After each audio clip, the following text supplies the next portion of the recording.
राम, यदि स्वयं को समान मानते हो, स्वयं को वीर मानते हो, तो आओ मुझसे युद्ध करो, दिखाओ अपना बल और संभालो मेरा प्रहार। सावधान। ये युद्ध है, महायुद्ध है, राम शांत रावण क्रुद्ध है, क्रुद्ध है। श्री राम रण की बेला में धरे जो धीर है, आएगा प्रलय बरसने वाले तीर है, धर्म के संग अधर्म के विरुद्ध है। वायु अस्त्र। ये युद्ध है, महायुद्ध है।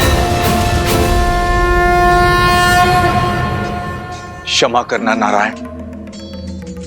सोचा था जीवन भर अपने भाई को सद्मार्ग पर लाने का प्रयास करता रहूंगा, उनका नाश नहीं होने दूंगा, किंतु आज ना तो अपने भाई को रोक सकता और ना ही अपने भगवान से अपने भाई के लिए दया की भिक्षा मांग सकता। कदाचित इसी को ही धर्म युद्ध कहते हैं मित्र।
चिंता की अब कोई बात नहीं है महारानी।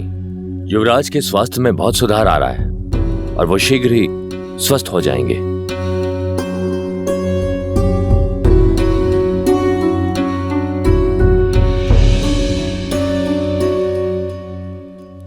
ये क्या राक्षस राज, आप तो बड़े शीघ्र थक गए। मेरे प्रभु श्री राम ने तो अपना तुनीर ठीक से टटोला भी नहीं। मौन रहो मरकट, बहुत हुई चाटुकारिता। अब देखो मेरे बाण कैसे तुम्हारा, तुम्हारे राम का और तुम्हारी वानर सेना का अंत करते हैं।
लगता है रावण अपने शत्रुओं पर काल बरसा रहे हैं। ये सूर्य को ढकने वाले बाण उन्हीं के हैं।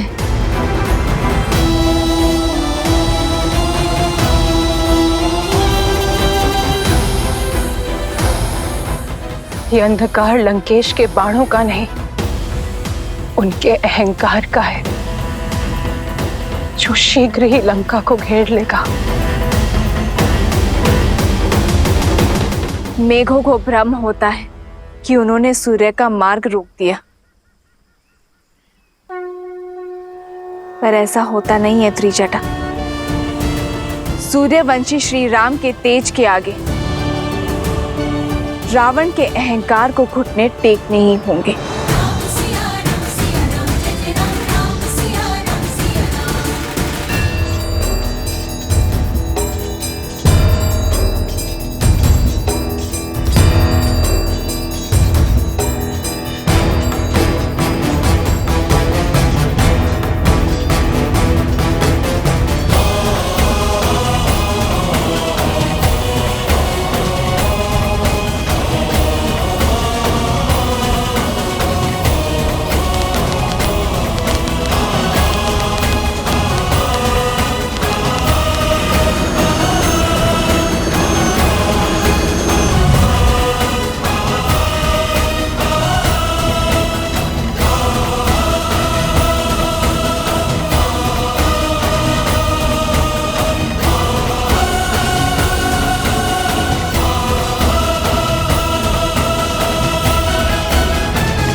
मदारी बनने के लिए अभी कच्चे हो।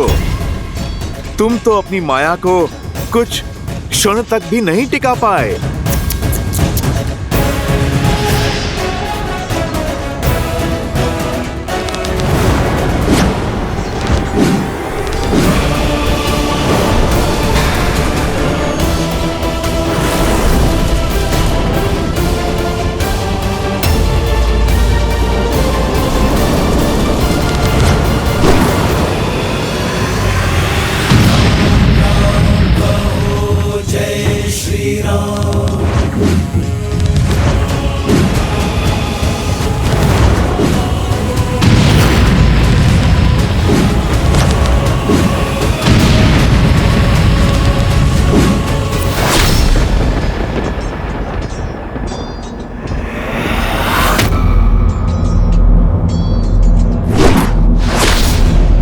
हनुमान,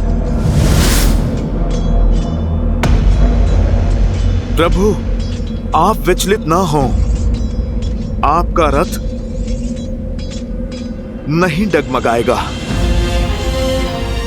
मेरे प्रभु के लिए सहना ये प्रहार तो प्रसाद है मेरे लिए।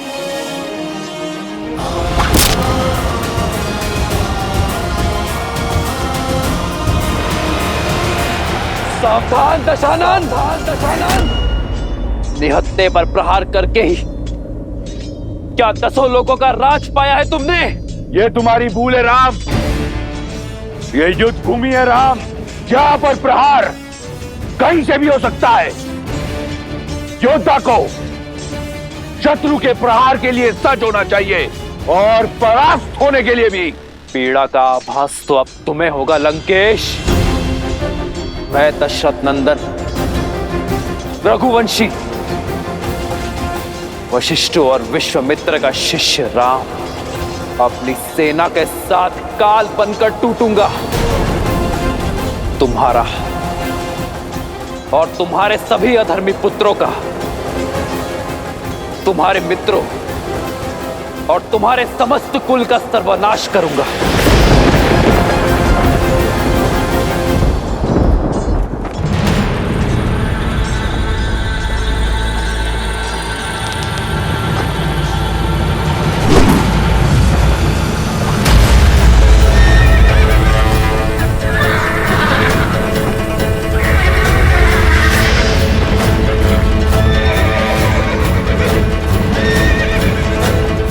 हनुमान, मुझे नीचे उतारो। आज ये वनवासी इस महाज्ञानी को एक पाठ पढ़ाएगा। आक्रोश जोश क्रोध का ये क्षण है प्रतिशोध का, ललकार और पुकार का ये क्षण है अति विरोध का। वानरों की सेना अब तो तैयार है। जय श्री राम। राम की करे वो जय जयकार है। धर्म के संग अधर्म के विरुद्ध है। तुम्हारे अनगिनत बाण मेरे हनुमान को डिगा नहीं पाए, किंतु तुम्हारा रथ मेरे एक बाण में ही डोल गया। जानते हो क्यों? क्योंकि तुम्हारे रथ का आधार ही निर्बल है।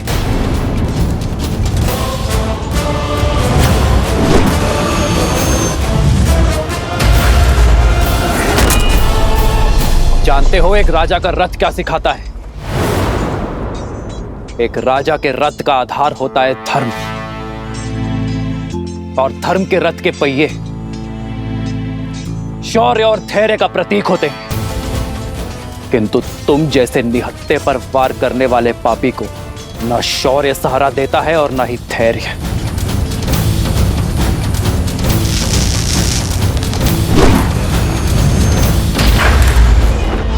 ये युद्ध है, महायुद्ध है। राम शांत, रावण क्रुद्ध है, क्रुद्ध है। धर्म के प्रति विश्वास को दर्शाता है रथ का सारथी। बल और विवेक होते हैं रथ के अश्व, जिनके सहारे एक राजा का रथ आगे बढ़ता है। पर एक अधर्मी के पास वो शेष नहीं बचते।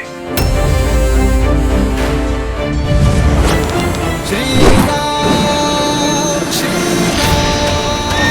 राजा राम, श्री राम। राजा वो जो देश की माटी देश के हित में सोचे, जो एकता और अखंडता की डोरी बनकर अपने देशवासियों को जोड़े, उनकी रक्षा करे। किंतु तुमने तो अपने हठ और अभिमान में देश की माटी पर अपने राज्य पर आक्रमणकारियों को निमंत्रित किया, अपनी प्रजा को भ्रमित किया। उनके विनाश का कारण भी तुम ही होगे। अपने बल का दुरुपयोग किया, विवेक का उपयोग तो किया ही नहीं। इसलिए आज ये रथ रत्ती भर भी आगे नहीं बढ़ेगा।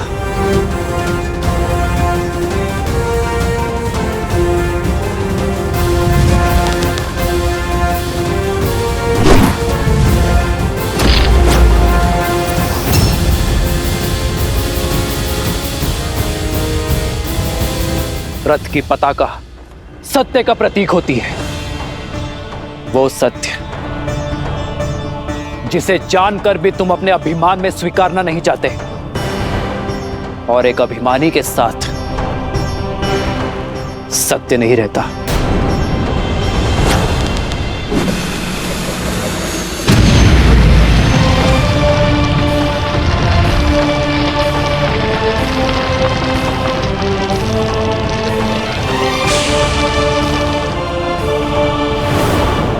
ध्वज राजा का इष्ट और पूर्वजों का आशीष होता है, किंतु जो अपने माता पिता की अवहेलना करे, अपने पूर्वजों की प्रतिष्ठा का मान मिट्टी में मिलाए, उसके साथ उसके पूर्वजों का आशीर्वाद नहीं रहता। फिर चाहे वो 10 सिरों का स्वामी ही क्यों ना हो।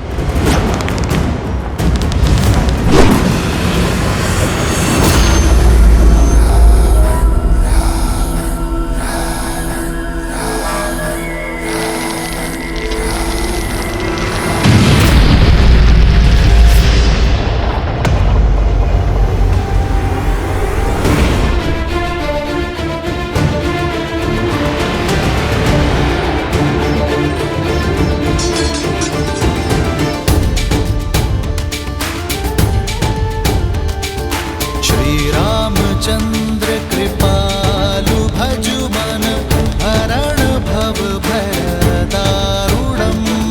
श्री रामचंद्र कृपालु भजु मन हरण भव भय दारुणम।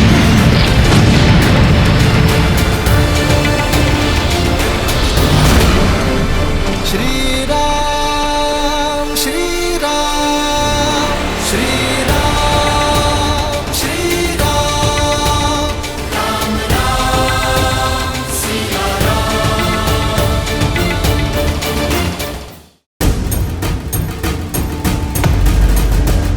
जो राजा कर्म के स्थान पर कुकर्म को अपनाता है उसका यश भी धराशायी हो जाता है और वो स्वयं भी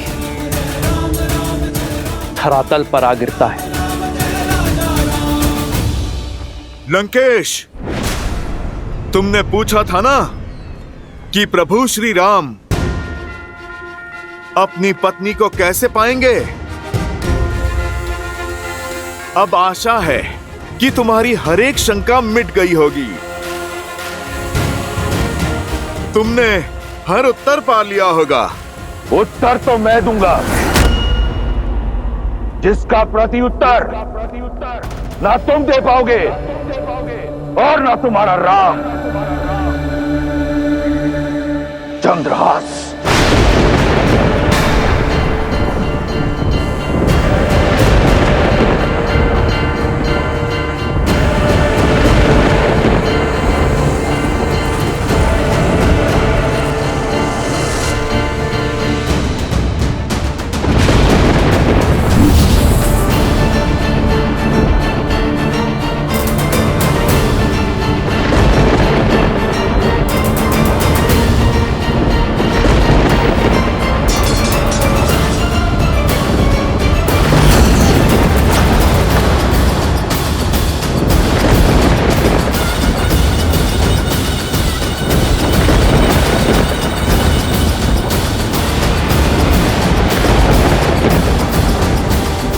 मेरे चंद्रहास के वार से तुम तो बच गए थे वानर, परंतु ये नर, ये वनवासी नहीं बच पाएगा।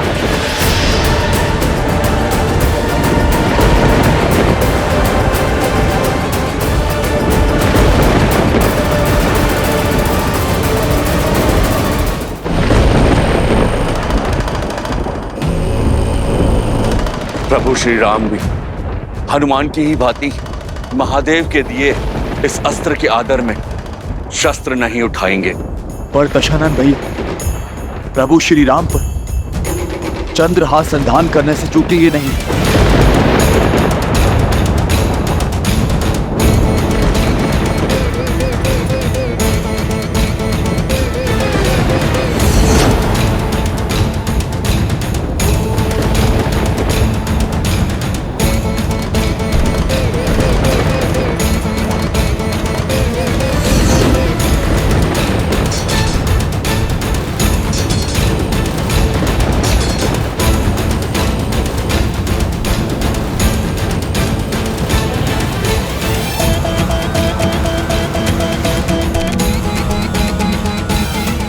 अब क्या होगा प्रभु? ये कैसी विचित्र दुविधा है। यदि श्री राम अपने आराध्य के अस्त्र की मर्यादा रखते हैं तो ये उनके इस अवतार का अंत होगा, और यदि वो चंद्रहास को रोकते हैं तो अपने आराध्य के अस्त्र का अपमान करने का कलंक पाएंगे। दोनों ही परिस्थितियों में धर्म हार जाएगा।